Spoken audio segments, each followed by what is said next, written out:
In this session, we'll discuss your media platform. This is the place you create and the media tools you assemble, interconnect, and use to attract, gestate, and acquire clients. There are 5 C's associated with a media platform: content, control, constancy, community, and currency. The obvious one, content, divides into online and offline media and attraction and development purposes. Today, many freelancers will have their own website as the center of the media platform, and that's fine as long as you also offer and maintain at least one offline alternative for attraction and one for development, because there are good potential clients who simply will not engage with you online, more than you may think.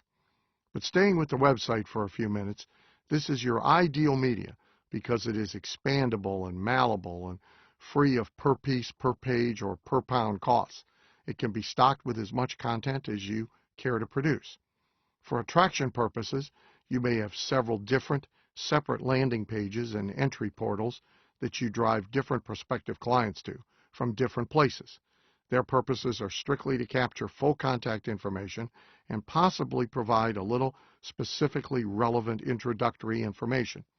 If you are positioning yourself as a consultant plus copywriter in several different industries, you'll need one of these for each industry. Here's why.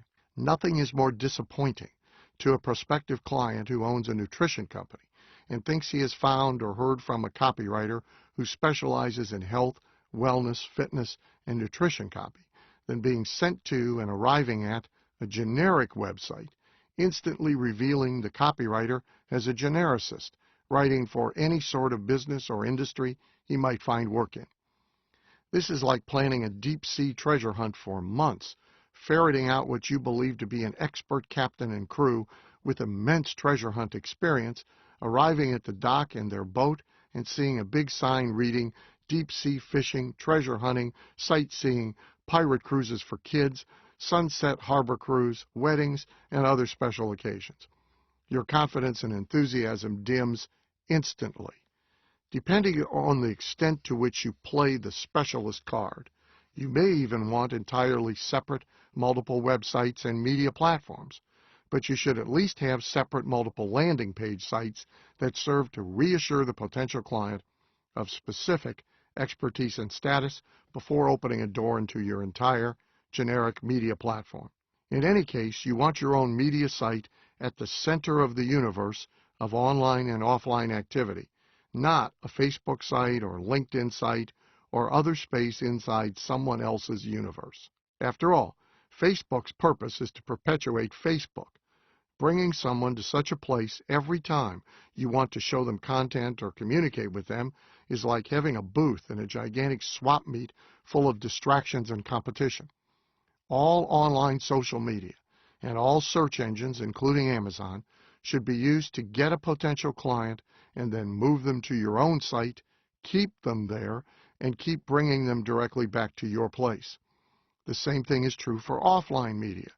You don't run an ad in a trade journal and say, "Watch for my next ad here next month." You use the ad to attract someone, move them directly to your own media place, and communicate with them directly going forward. You also need, as I said, an alternative offline access or entry point, ways of people engaging with you offline, and ways for you to communicate with them offline. For me, this has always been books and a print newsletter. These are all delivery mechanisms for content. So let's get back to discussing the kind of content you want to put in front of potential clients. Content can be informative and educational, but engineered to inform about different and better ways of doing things, not to thoroughly teach how to do those things, because mystique matters. For your purposes, content is the disguise that selling yourself wears, just as the Batman cowl, cape, and costume is the disguise that Bruce Wayne wears. His disguise is intended to conceal the reality that he is an ordinary, vulnerable mortal and to strike fear into the hearts of evildoers. Yours is a disguise concealing the reality that your every word, idea, demonstration, and engagement with your reader, listener, and viewer is about selling yourself so that the potential client determines that he needs and wants what you do and becomes predetermined to get you to provide it. This is extremely important. There are many different kinds of content that you can authoritatively put out that creates and strengthens interest in you and your services. There is simple awareness content, typically making people aware of flaws and lost opportunities and hidden costs in their existent way of advertising, marketing, selling, or communicating with their customers. An example of this would be an article about bad headlines versus good headlines. There is to-do and to-have content, often built around lists. My main speech for 15 years was this. It taught people that they should have and did not have a unique sales proposition, targeted marketing, message to market match, persistent marketing sequences, and strong offers, and left them with the list of marketing assets they lacked. It did not teach them how to create those assets. Critique forms that I used when doing a lot of critiques did this same thing. I no longer use these, but I did for years, and I've included a copy of the most recent one with this module. You should know these went out alone to customers entitled to critiques by purchase of a product or book, but judged not to be potential clients. The same form went with a personal letter and sometimes other material to those judged to be potential clients. There is opportunity content, which reveals sales losses that could be recaptured or additional ways of making money. When I teach the use of appointment no sale follow-up letter sequences, I'm using opportunity content. When you examine the media items in Module 4, be alert for these different kinds of content in them. Your content has to be intriguing, curiosity arousing, and promising a value so that it will be given time and attention. It has to be provocative, with fresh and different viewpoints. It needs its negative side, critical of flaws, agitating frustrations, discrediting of methods other than your own and providers other than yourself. In this vein, for example, you'll often see me throwing mud at ad agencies, at big dumb companies, at corporate bean counters, and showing examples of bad advertising and stupid marketing. It also needs its positive side, opportunity, optimism, hope, successful strategies to be used. Often the yin-yang is in the same content piece, so you can find some of the negative and the positive in the same places. Your content has to establish, embellish, and reinforce your positioning. For me, that includes the consultant plus copywriting positioning we'll look at in Module 5. It includes whatever combination of and specifics about your experience, general expertise, specific expertise, unique methods, status, authority, celebrity, and personality that you want clients to know and understand about you. It is important to have a list of these and to use it to govern your content. A downloadable think page for making this list is included with this module. And as an exercise, you might fill one out for some famous person who promotes himself, like Warren Buffett or Donald Trump or whoever you follow. It's also a useful tool when writing copy for someone, like an entrepreneur, author, speaker, or promoter. But I've put it here to help you clarify what you want your potential clients to know, so that you reinforce that in all of your content. Content is your opportunity to demonstrate your value. Through the content you create and content done by others about you, you get to demonstrate your intelligence, breadth and depth of knowledge, science and method behind what you do, understanding of a given field of business or industry in which you consult and write, as well as your importance or status, which makes you desirable. In the next module, I'm going to go over various content items, books, reports, newsletters, email series, and so on. Here I want to get through the nature of the content. So, with your content, you want to be intelligent, informed, interesting, provocative or controversial, entertaining, and you want to accomplish demonstration of and reinforcement of your value, authority, status and importance, ability, and demand for your services. As asides here, let me make a few quick points. Contrary to what you may naturally think, conventional credibility, like university degrees or years of tenure, are not particularly interesting or persuasive. Importance and demand are. Clients are very reassured by there being evident demand for you from others, So it's extremely important to appear busy, sought after, and to name drop when you can. Clients are interested and motivated by demonstration. I want to refer you to two texts for more on this. My book, No BS Sales Success in the New Economy, specifically its material on takeaway selling, and my book, No BS Wealth Attraction in the New Economy, specifically the material about demonstration. These books are available from Amazon, bn.com, and at Barnes & Noble and other booksellers. You can also find a lot of content just about my books at nobsbooks.com. It's important to remember that people hire people. Yes, they buy services and exchange money for deliverables, but as a consultant plus copywriter, you do not want to be selling services. That gets you commoditized. That's why writing by assignment is such a poor way to approach this business, and consultant plus copywriter is such a superior way. The late great copywriting legend Gary Halbert told me, copywriters who create a lot of demand and fame and make a lot of money know that they are not in the copywriting business. We are in the self-aggrandizement business. Your content must always be self-aggrandizing. The dictionary defines self-aggrandizement as the act of promoting yourself as important and powerful, which moves us neatly to the second C, control. Your media platform is a place where you need to exert control and a way for you to demonstrate that you are in control. Control is power. A very big decision about your work is whether you will be and be seen as weak or as powerful, as servant or master, as in control or at mercy of others' dictates. It begins when and where they enter. It is a big mistake to let potential clients enter a media place, be it a website, online, or something like a free report or a book or a newsletter offline, without going through a controlled process, without orientation, and without you exerting control over what they get access to, in what order. It is a huge mistake to let potential clients come to a content-stuffed website and roam around randomly. Not only is this antithetical to selling, it teaches bad behavior. It sets the precedent of them being in control.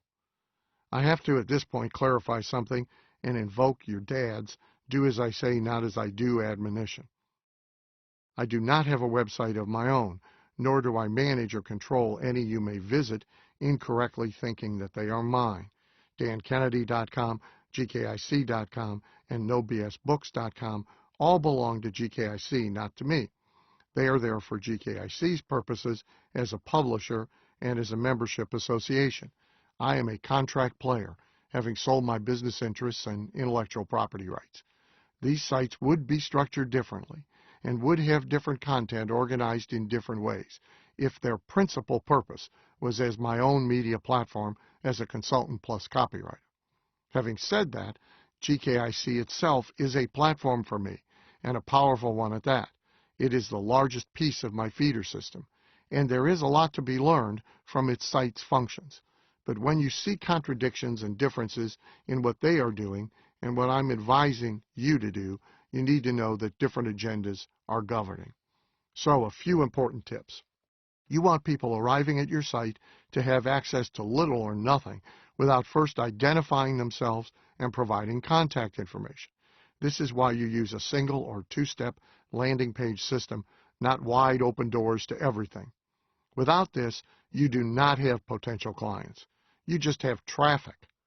On arrival, they must know that they have come to the right place that they intended to get to. They must be welcomed.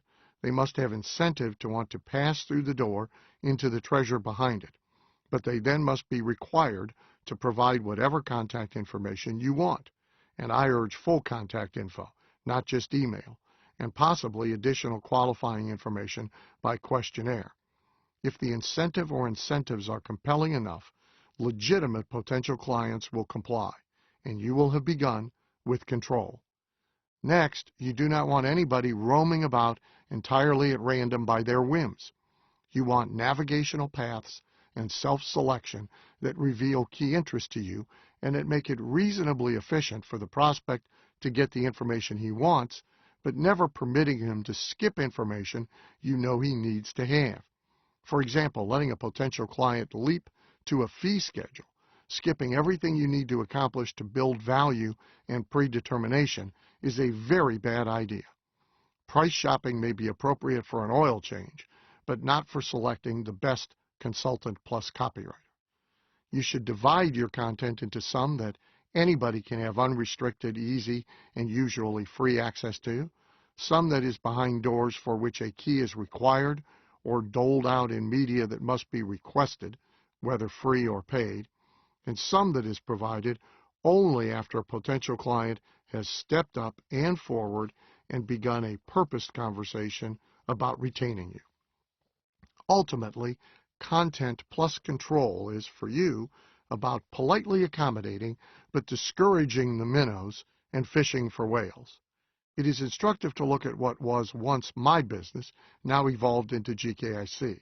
GKIC has what I call open architecture content, which includes the No BS Books site and portions of the GKIC site, opt-in email, and content outside its own media on YouTube and Facebook and so forth, and publicly accessible product like my books at Amazon. It monetizes minnows, so all are welcome to swim around. Its first door of significance is membership or trial membership, requiring a purchase decision and a credit card. At that point, a concentrated orientation effort commences, using online and offline media laid over regular monthly membership media, notably the No BS marketing letter. At this point, my own media platform interconnects with the Dan Kennedy letter inside the No BS marketing letter. And there I am doing everything I described in this module regarding content. In GKIC, there are different levels of membership, with restricted access online content and exclusive offline content for each level: gold, diamond, peak performers, platinum, and titanium. A lot of it is promoted and visible, but inaccessible but by movement to the higher levels of engagement at progressively higher fees. For me, as a consultant plus copywriter, there is fishing for clients embedded in every level's content, including 6 monthly print newsletters. These specific details are less important than the concept of progressive increase of committed interest. A lot of copywriters who publish newsletters use some version of progressive increase of committed interest. A way to think of this is constructing the river in which salmon swim upstream and making the steepness progressively higher and the current progressively more challenging. So 1,000 start and some fall off at different points along the way, with only the most committed salmon arriving at the ultimate destination.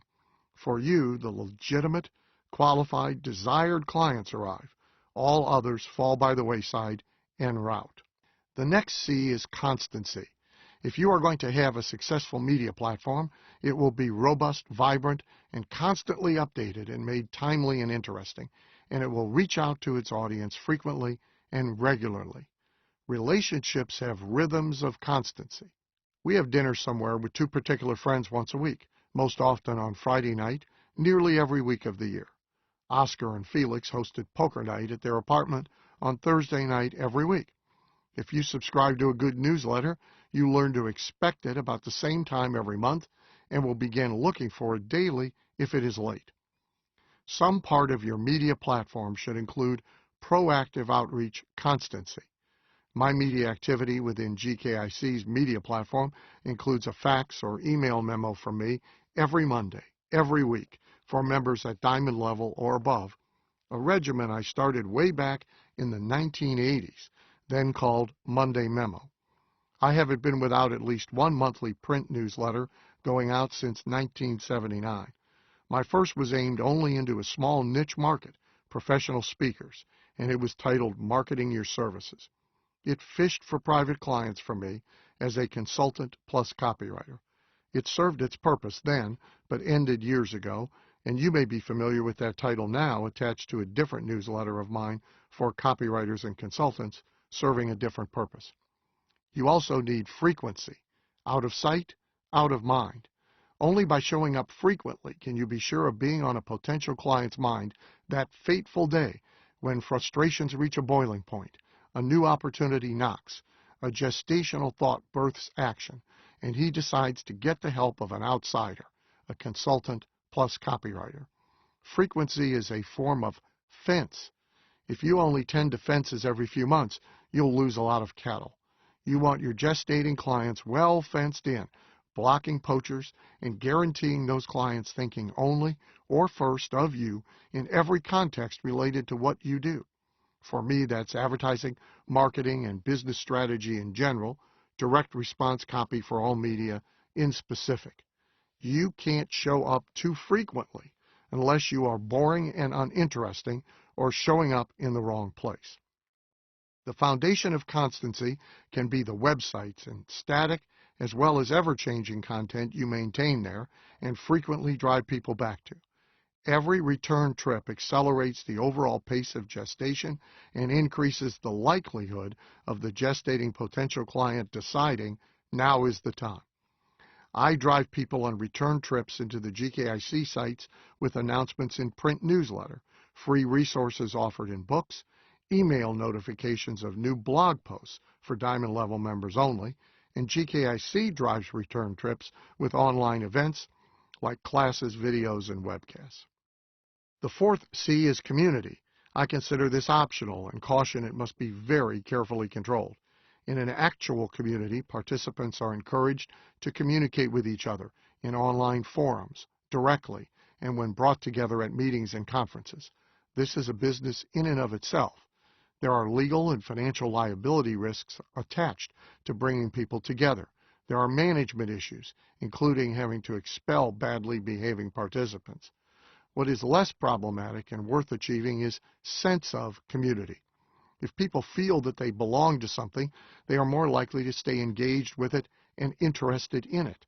Companies like Disney and Apple have strong sense of community. Stan Lee broke the fourth wall in fiction with Marvel's comic books and made the readers into a community. Kids knew the writers and artists behind the characters, heard from them directly via Stan's bullpen in every issue, joined fan clubs, and felt a part of Marvel, not just a customer of Marvel. I've always used a lot of sense of community language. For example, clients are made part of my private client group, even though they never meet as a group, nor is there any online place for them. I talk about the work I do and the methods I promote as a movement, transforming the way business is done in over 100 business categories. So you are part of an epic movement by participating. Others coined the phrase being on Planet Dan to describe their being engaged, being a student, following my lead, and I took the phrase and used it. I also created actual community with the business that is now GKIC, but even if I hadn't, I would have used this kind of language. People who follow particularly influential thought leaders feel part of a community. People like being part of a community of writers. When you bring people into your media platform, you want to create a sense of place and a sense of community. Finally, currency. We are now going to talk about your use of other people's media platforms, a most important strategy when your own platform is fledgling, but also when it is robust and thriving. Your media platform gives you barter currency to be used in direct exchange or to pay it forward and create obligatory future cooperation. I have created a large number of places where I can give someone useful and valuable exposure and usually endorsement. There are 6 print newsletters, weekly memos, email and online media where they can be mentioned, written about, showcased, a monthly audio program where they can be interviewed, 2 to 3 books a year in which they can be included, events where they can speak, exhibit, and be given recognition from stage. When I scratch someone's back with any of these really nice back scratchers, I either ask for and get my back scratched too, or I bank it to call in as a later favor. Content is another kind of currency. Much of the same content you write for yourself can be tweaked and made available to other influencers for their use. When that happens, they automatically promote you and at least de facto endorse you to their members, subscribers, customers, or clients. The object of all this is to co-opt someone else's universe or planet as your own, to let them do all the work of colonizing it and building it, then just step in and share it. Let's talk about leveraging content. There is the secret of free syndication and the secret of reprint rights. Right now, articles written by me and fully attributed to me, with bio and contact information and links to GKIC sites, are provided to and used by over 100 different niche industry newsletter and trade journal publishers. They all get the same articles, and mostly the articles are from the recycling bin, from book chapters, newsletter articles, and weekly memos I had to write anyway, and that either I or GKIC used. So, for example, these articles put me every month in front of thousands of insurance agency owners, lawyers with good-sized law firms, dentists, corporate sales and marketing executives, and so on. This is a giant feeder system, bringing people into my feeder system, now belonging to and benefiting GKIC, which has my own client feeder system inside. The reasons these information marketers, publishers, and industry influencers welcome and use my content are duplicatable by you. They are, first, because I provide authoritative, third-party reinforcement of the same ideas they advocate. Two, because it's good content that is relevant, interesting, and motivational for their members. Three, because I am positioned as a celebrity and an expert, so their association with me strengthens their status with their tribe. Fourth, because they are lazy and very busy, and they need a lot of content. And fifth, because it's free. Because I must now have big whales as clients due to my fees, this feeder system is much more beneficial for GKIC than for me personally. But years back, when my fees were more modest, and I also had a factory approach to doing practice brochures and yellow pages ads for chiropractic and dental practices, the content I syndicated free into about a dozen newsletters in those professions routinely brought me a dozen or more clients a month, generating over $150,000 a year. This links to a strategy I call omnipresence. This means to the same audience in which there are potential clients, I want to be seen, heard about, and heard from constantly every which way they turn. If a member of that group stands and slowly rotates around in a circle, I want Dan Kennedy to face him 360 degrees. I have accomplished this by co-opting a lot of interconnecting and overlapping planets run by others. If you run a successful dental practice, for example, you are going to hear me frequently referred to and quoted, see articles and reports by me, hear about my newest book from all 5 of the top consultants and coaches in that industry in their newsletters and on their audio programs. At some point, the really astute guy decides to swim upstream. He says to himself, if A and B and C and D are all following this Kennedy fellow, it'd be smart for me to take a look at him too. There is a secret behind this that specifically serves me. Competitors pay attention to their rivals. Peers look at peers. Since one of my main client categories is information marketers and niche industry thought leaders, if I am providing content to all or many of the top info marketers in dentistry and in chiropractic and in insurance, financial services, real estate, law, and so on, all the info marketers competing in each niche see me with many, and the niche info marketers paying attention to their peers in other niches also see me with many. At some point, that guy says to himself, if all the successful info marketers are associating themselves with this Kennedy fellow, I'd better find out more about him. In addition to providing free syndicated content facilitating these purposes of mine, I have also done a lot of licensing of reprint rights, some free, quite a bit paid. In the paid category, for example, there is a book of mine titled The Ultimate Success Secret, which anybody can license, co-author, and get publishing rights to for a modest fee. Often the person licensing it writes and inserts alternating chapters or a first and last chapter by him with mine in his edition. My content serves the 3 general content purposes.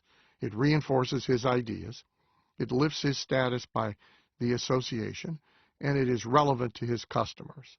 Narrowly, this book is written as a disguised stick letter to reduce refunds by putting the onus for successful results on the individual. This also gets the licensee a book, albeit co-authored, with very little effort on his part. Over years, I have sold over 250 of these licenses, each licensee then publishing his own edition of the book for his audience. There's no way of knowing the total number of copies, but it's reasonable to assume more than 500,000 and probably more than 1 million. Each showcases me and my ideas. Each has promotional copy about me. As I said, for me, because of my compensation demands, this co-opting of other people's constituencies with methods and media like this is whale hunting in the desert. Most of the people I gain exposure to are not and may never be eligible clients. Many are good customers for GKIC, but very few can be good clients for me. Still, I can, as example, show you a client who originated via getting a copy of someone's licensed and co-authored Ultimate Success Secret book, and from it entering my media platform, and after about 3 years of gestation there came forward, and he has been worth over $250,000 in fees and royalties as a client.